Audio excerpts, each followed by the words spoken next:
Hi everyone, welcome to this OpML session where we're going to talk about the AI infrastructure powering the development of self-driving car at NVIDIA.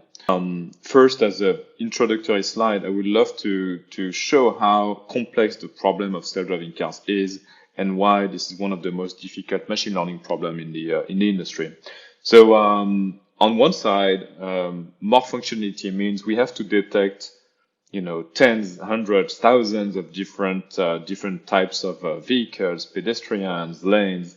And in general, we have to understand the world around us. So this means that we have tons of different tasks coming from a unique neural net that need to be predicted. So all these new features require new data to feed the neural network. At the same time, each of these functionality can see new types of events and new tail conditions all the time, right? So for example, the introduction of a new type of vehicle or very rare animals or hazards on the road and so on and so forth. All of this requires more tail examples that are hard to find in order to meet safety targets. And so the multiplication of these two things just means that we need tons and tons of data. And we need to be smart about how we actually select that data. But basically, the amounts of data we're talking about are in eventually like the hundreds of petabytes. So in order to manage all this data and in order to develop AV in general, we are following some principles. So we are conscious that we need to develop a complete platform to enable the lifelong AV innovation. This is a problem that is going to last for decades. So this is a continuous engineering problem. It's not something we can do as a one-off. It's something that needs to be developed, operated, improved, developed, operated, from data collection, training, simulation, validating, testing, and deployment. We need a really strong infrastructure and stable infrastructure. We need advanced tools and a methodology to develop. It is impossible to not have a methodology that spans the entire autonomous vehicles team. That can be pretty large. One of the difficulty, of course, is that this platform is not available commercially because this is a new type of business. Finally, we need new algorithms and software as well as advanced fleet management. So algorithm and software means that we want to make our software modifiable, programmable easily in the car, so we can update it regularly and feed it with new algorithms. At the same time, we want to be able to manage the fleet at scale, so potentially millions, tens of millions of vehicles that are going to be on the road. So the goal of NVIDIA's platform is to enable us to iterate fast for the entire life cycle of the product. This is the high-level development workflow that we have in mind in order to develop an autonomous vehicle. So you can see we start from the left where we need to collect data. So we have a fleet of vehicles. We generate data collection plans and we send vehicles on the road to collect data at scale. The same fleet can be split in two between data that is collected at scale in a dense manner and data that is and vehicles that are used to test the software that we have and can collect only the pieces of information, pieces of data that matter the most. Once the data is collected, we send it to our data lake, process it, and then we use this data lake information, raw data, metadata, in order to generate datasets. Datasets are the source code of machine learning, and as a result, we want to put a lot of attention on them. Once we have datasets, this is how we generate models like our deep neural networks. So we provide an entire infrastructure in order to do this, and this is where we go from the source code to the actual predictor, the neural network. Once the neural networks are ready and have sufficient performance, they can be integrated into the AV system in order to generate a software build.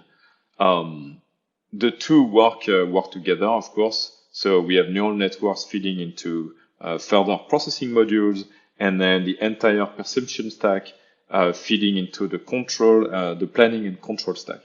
Once this software build is ready, then it goes into what we call the validation step. This validation step is about performing all of the tests, computing all of the KPIs to see if the software is ready to be delivered to the car over the air, so over Wi-Fi in general. And the two main components of this validation are via replay, which is the ability to rerun videos at scale. One of the issues with rerunning videos at scale is that it doesn't allow for driving in the video, of course, because this is a static video. And which is why, on the other hand, we have simulation at scale that allows us to drive in a simulated environment. Of course, the downside of it is that this is not perfectly reflective of reality, right? Whether this is like at the pixel level or even the car behavior. But we are trying to do our best to get as close as possible. So today, I would love to talk about the platform that we are building in order to power this end-to-end development process. This platform, as you can see, is covering a lot of use cases. The way we see it internally is really this cloud development platform for AV development, and we call it MagLev. As you see, we provide at the bottom. We rely on pretty generic hardware and software components. You may not be familiar with all of them, but DGX is our regular GPU server machine that we put in the cloud.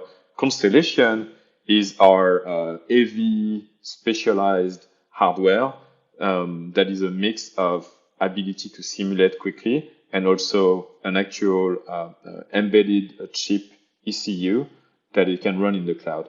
And finally, we can also run on AWS. The stack above this is Apollo, which we are not going to talk about today, but Apollo is our internal provisioning system, monitoring system, Kubernetes provisioning as well.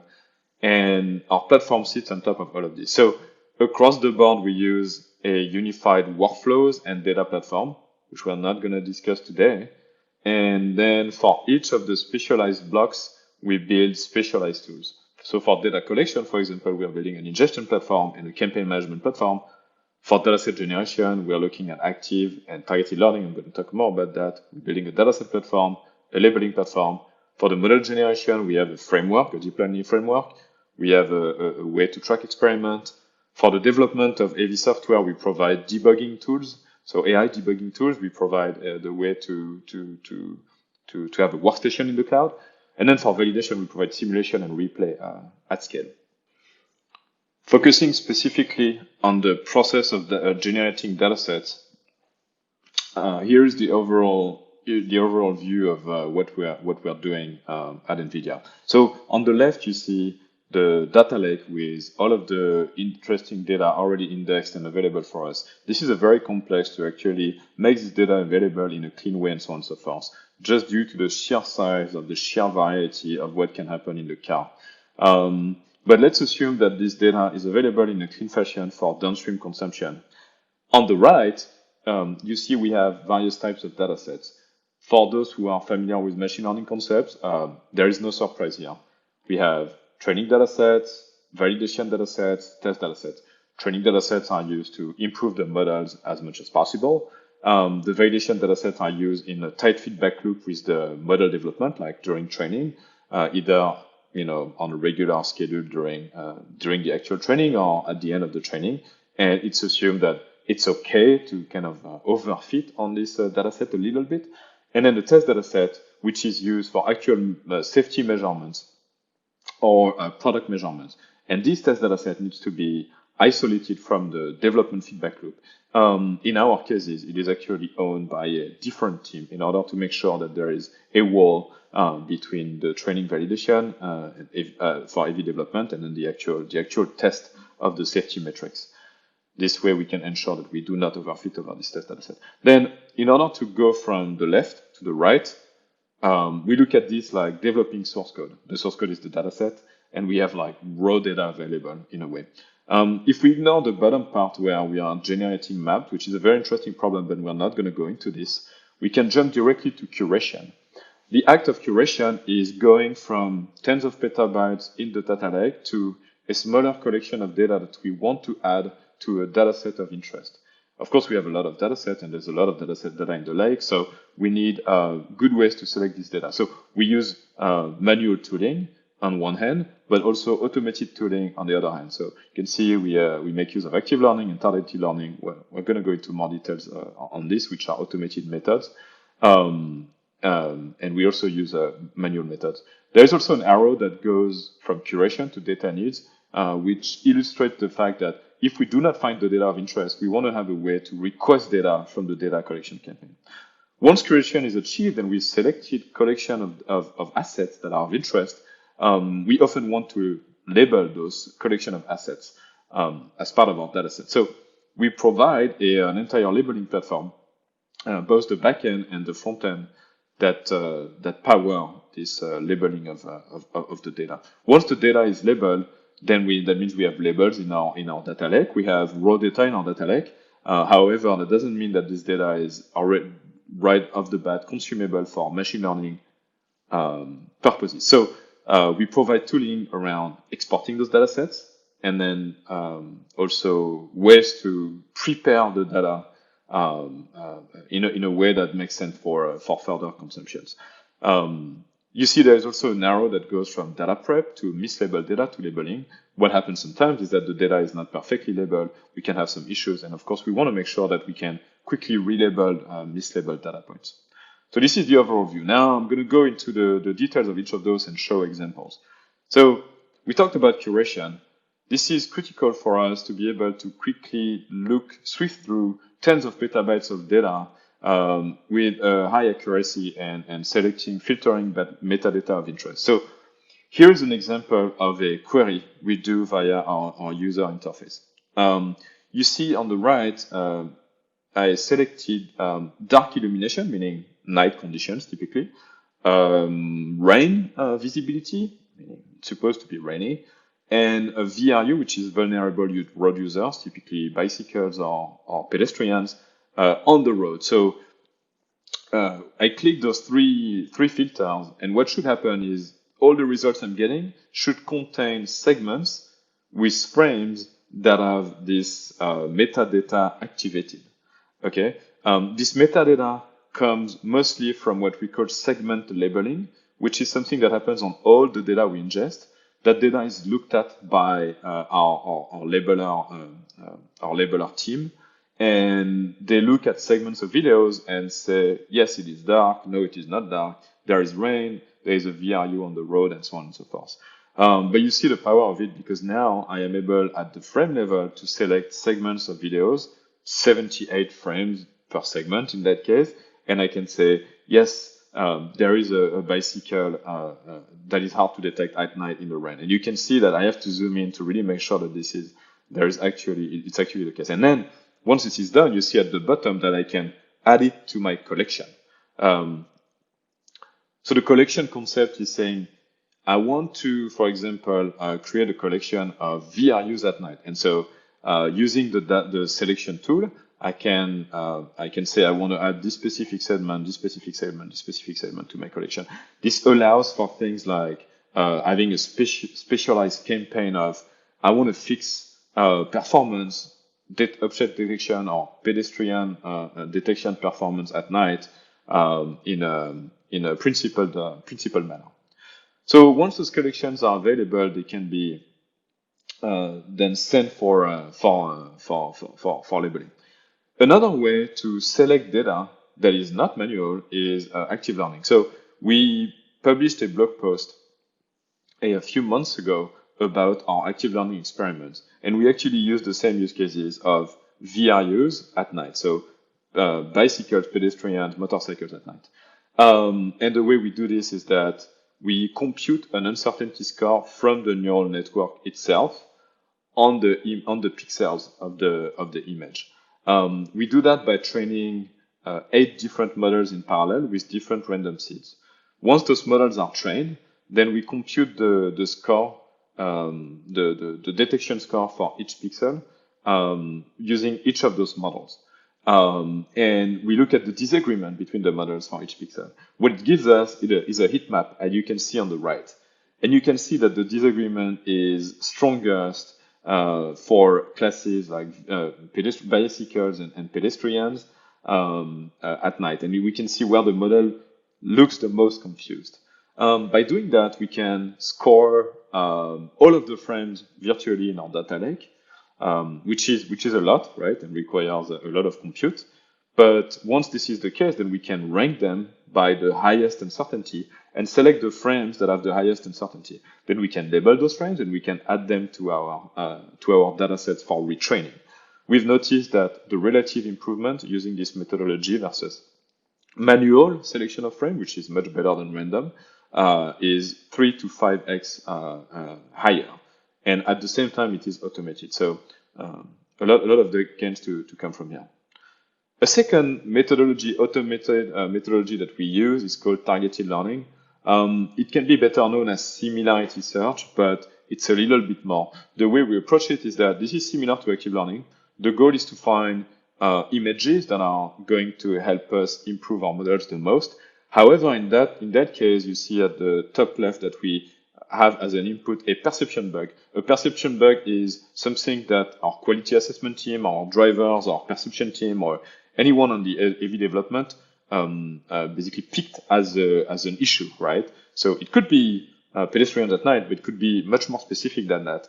And in that case, what we do is that from this perception bug, so it could be one frame or a set of frames, we sample multiple similar frames to it. So typically we're going to use embeddings from some neural network for this.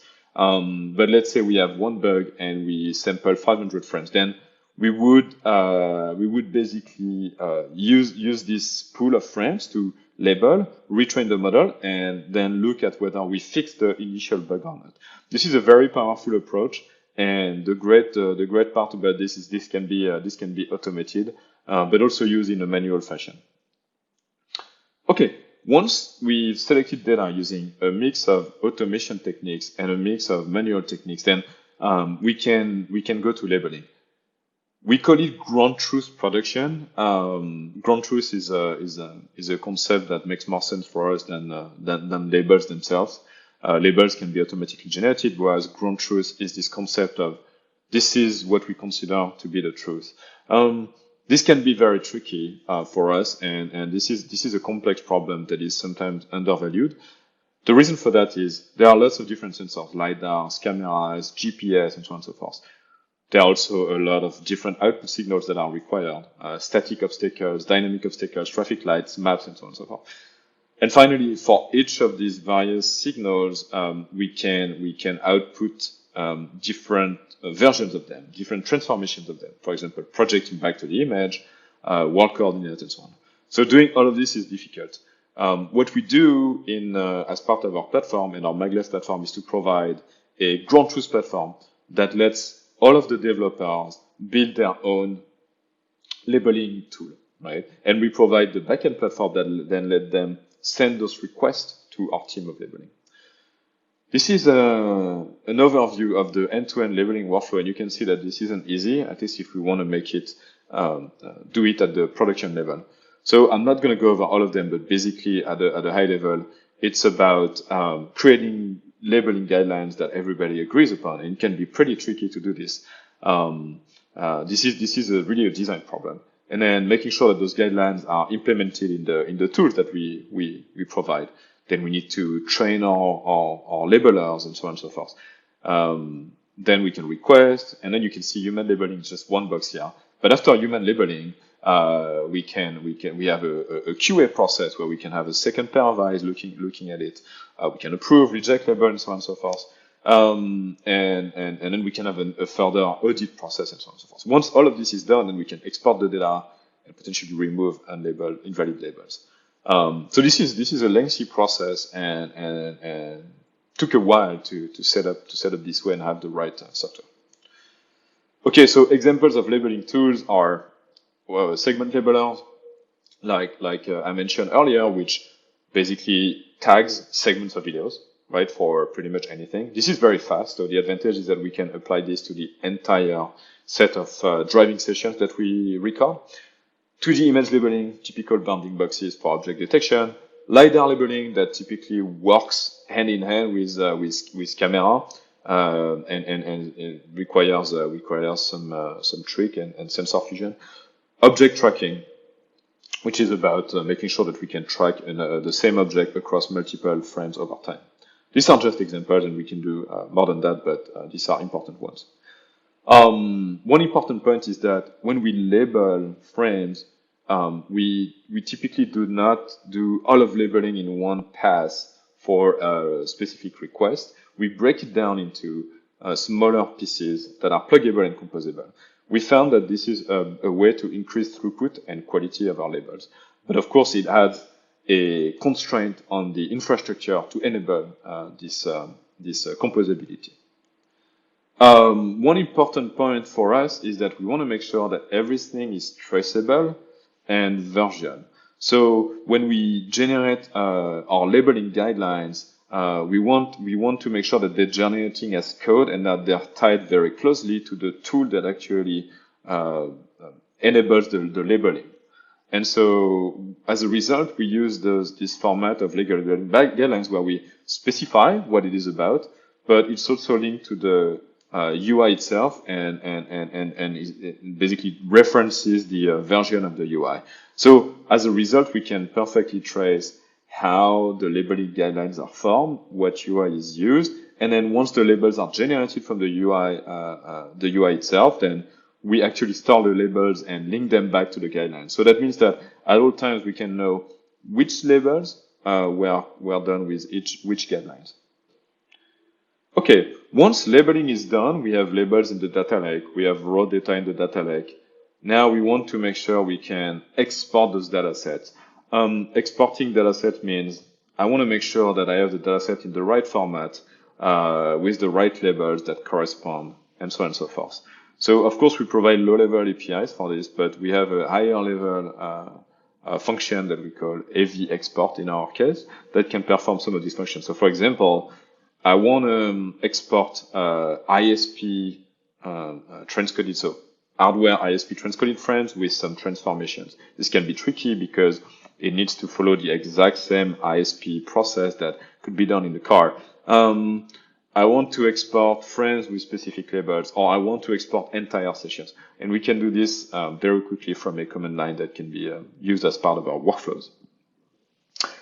Finally, our like, let's say, latest and greatest point is that we are trying to invest in a better data preparation. So this is linked to the previous point of, hey, we export data in a way that is kind of packaged for the user.